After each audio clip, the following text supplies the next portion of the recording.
Unrest, conflict and war, world politics, Donald Trump, Korea Democratic People's Republic of, Korea Republic of, United States, China, Russian Federation. Email.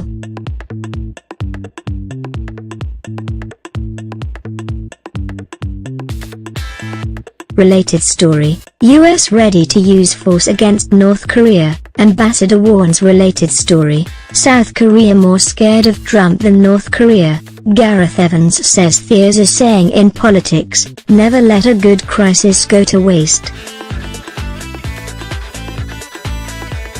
North Korea's missile test is indeed a crisis and a test of Donald Trump's still young presidency. But he is being outmaneuvered by Russia and China, who have teamed up against the United States to achieve a mutual goal, weakening the US military presence on their doorstep. Both Russia and China have a land border with North Korea.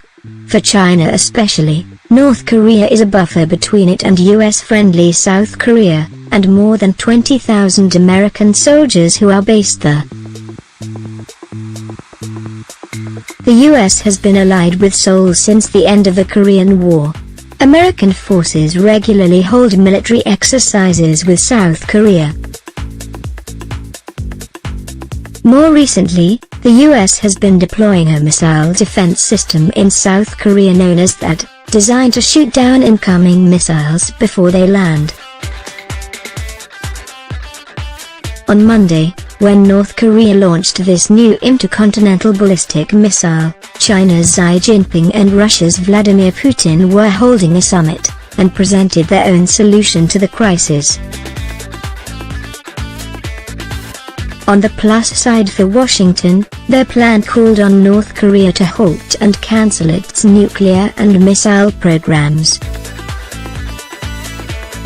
But the kicker was the quid pro quo for the US. Stop conducting military exercises with South Korea, and stop the deployment of the THAAD missile defense system there. Neither of those conditions will appeal to the US. US ready to use force, again. At today's UN Security Council meeting, Russia and China teamed up again to curb the power and presence of the US in their region. US Ambassador Nikki Haley made a belligerent statement, repeating a threat to go to war if North Korea does not curb its nuclear and missile programs.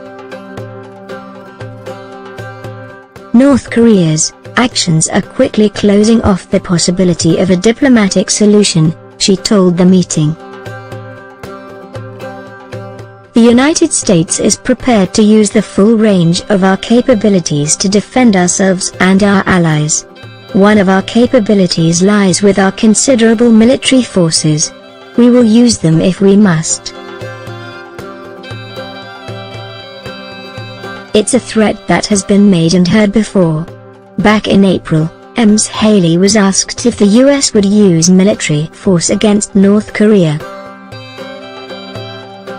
If you see some sort of intercontinental ballistic missile, then obviously we're going to do that, she replied.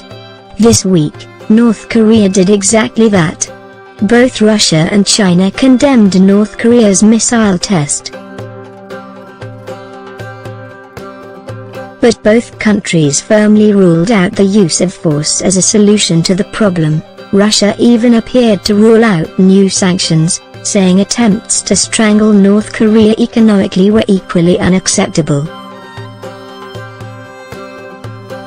Without the support of China and Russia, any military action by the US against North Korea would be done without the authority of the Security Council. If the US doesn't use force, its threats are at risk of being compared to Barack Obama's infamous red line over Syria's use of chemical weapons, from which he was forced to back down, and was then pilloried by Republicans. It's often said there are no good options when it comes to dealing with North Korea. That remains true for the US. But Russia and China appear to be trying to extract a win by reducing US influence in the region.